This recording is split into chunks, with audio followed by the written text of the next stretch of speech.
You know what else triggers a bad reaction from me? It's what happened to Chris Christie when he addressed the Faith and Freedom Convention. Right? In D.C. over the weekend. The Faith and Freedom Coalition's Road to Majority conference that was held in D.C. this past weekend. Faith and freedom. These lying son of a bitches.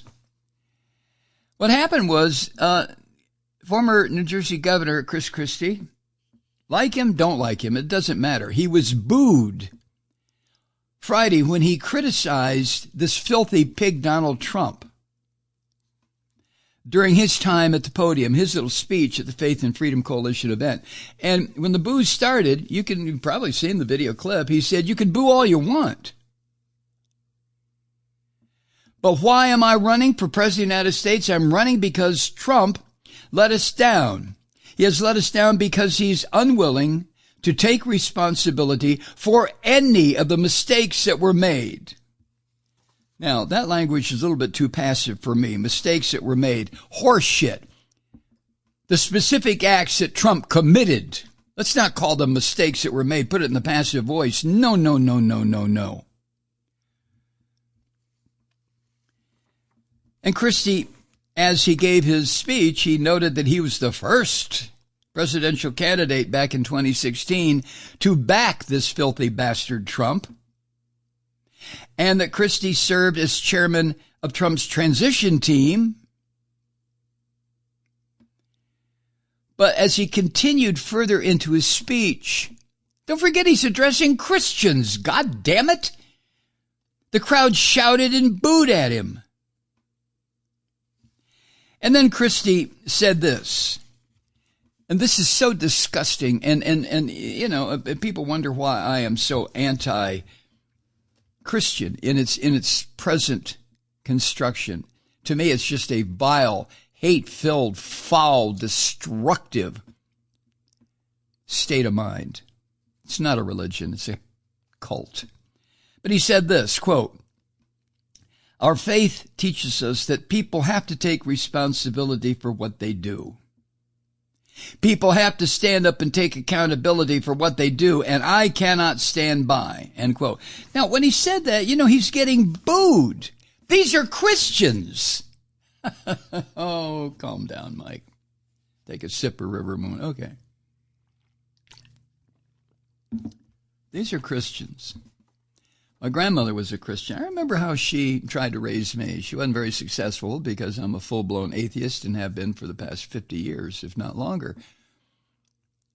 But my grandmother tried, who was a devout Christian. Oh, my goodness, was she ever. But one of the reasons, or one of the events, you might call it, that would cause my grandmother to hand me the paring knife to go out to the pussy willow bush and cut a branch so she could switch me, was if I lied. If I didn't take responsibility, in other words, for my actions. In other words, if I broke one of the 10 Commandments.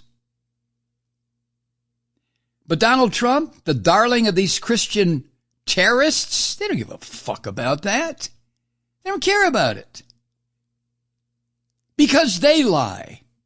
They cheat. They steal. After his speech, as Christie was leaving the event, there were some cheers from a handful of attendees who had gathered toward the back of the event to greet him as he left. Why were they there? These people who cheered what Christie had to say, why were they there? Why were they at this horrible goddamn circle jerk of Christian fascists who are doing everything they can to further destroy the country? But the response that Christie got, the boos and the catcalls and the real nasty shit, underscored the degree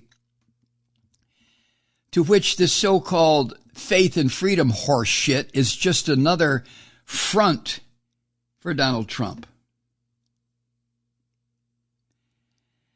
And I think it shows, well, of course it shows, what would I think? These other candidates, the other 40 or 50 Republican announced presidential candidates, these sorry son of a bitches, it shows the difficulty they're going to have among these Christians, the primary voters, Trump in their little cult, their little fascist cultism.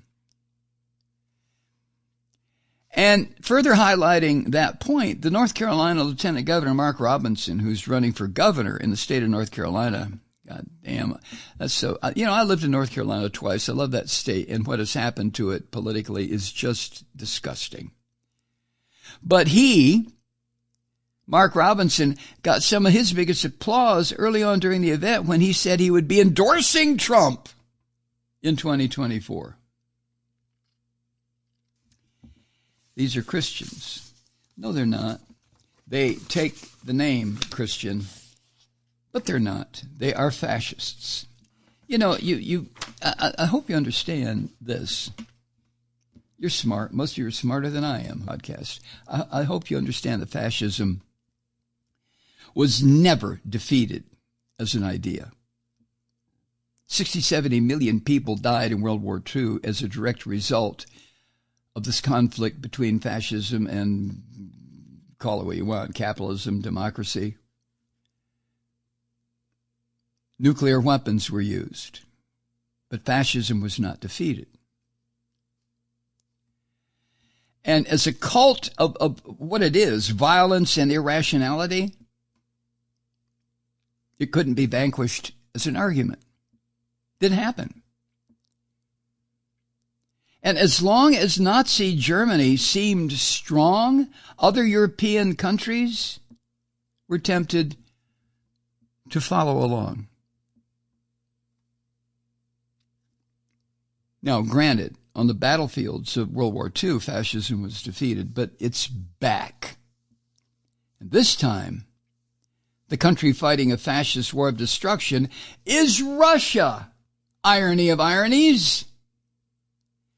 And if Russia wins in this hideous, goddamn, massive number of war crimes it has committed against Ukraine, if Russia wins, fascists around the country are going to be very comforted, including the ones here in the United States, and including the ones who infest media in this country and our political system. You know who they are.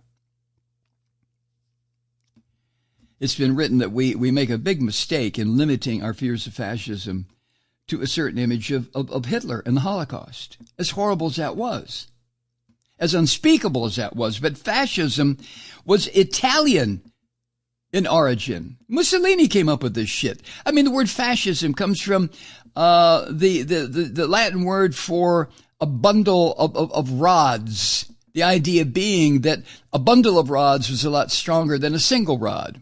Fascis, however it was pronounced in Latin. But fascism is an Italian thing. It's not a German thing. And it was also popular in the 1920s when it was being formulated in Romania, where fascists were Orthodox Christians who dreamed, and this is what the fascists dream of, violence that is cleansing. Think Trump. Think what's going on in this country right now. And the fascists had adherents, they didn't realize it at the time, throughout Europe and this country. But in every single variety of fascism, it is always the triumph of the will over reason. To quote Leni Riefenstahl, her movie, Triumph of the Will, the singular movie on German fascism, or film, I should say, it's not a movie. Triumph of the will. Think of Trump. Triumph of the will over reason. Trump is a fascist. He always has been. He always will be. He is now. And his election in 2024, if such a horror were to happen, ends everything in this country that we thought we were working toward. It's over. But because fascism is triumph of the will a singular will over reason. It's impossible to try to define it satisfactorily. When people say, well, what do you mean, Malloy, a fascist? What do you mean? What do you mean? People disagree. And those disagreements can get very loud and argumentative, can't they? Over what constitutes fascism. But in Russia, today's Russia, Putin meets most of the criteria that scholars tend to apply. First of all, and I want you to think of Trump. Russian fascism has a cult around a single leader, Putin. In this country, the single leader is you-know-who, that filthy pig. Russian fascism has a cult of the dead, which is organized around World War II. You know, to the Russians, and probably rightly so, they're the ones who won World War II. The United States and France and Great Britain helped, and Canada and Belgium, you know. But it was Russia that sacrificed 30 million of its civilian population and God knows how many of its soldiers to defeat German fascism. But the cult of the dead that's celebrated in Russia. And Russia has a myth of a past golden age of imperial greatness. Kind of like, make America great again.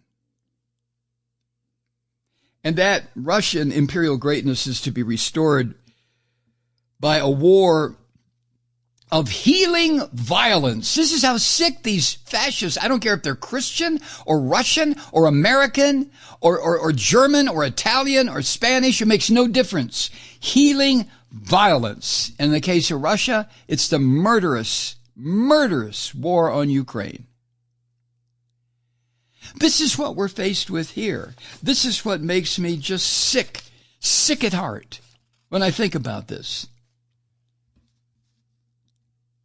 And if you have the courage, take a look at Christianity. Cult of the dead. Cult of blood.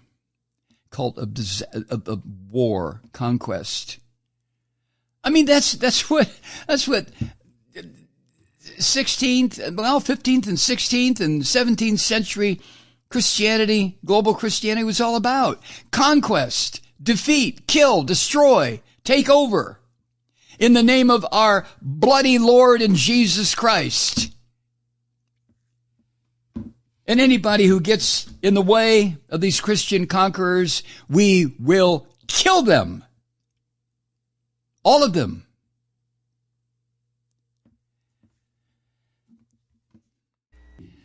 Hi, Truth Seekers. Mike Malloy here. You know, the Progressive Voices Network brings you commercial-free commentary from today's leading progressive radio hosts and pundits, like me, Mike Malloy, 24 hours a day.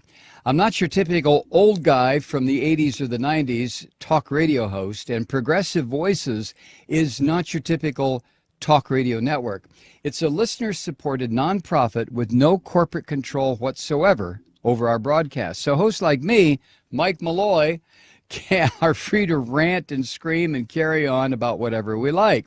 We're often controversial, but we're never boring. Weeknights, 9 p.m. in the East, 6 p.m. in the West on the Progressive Voices Network.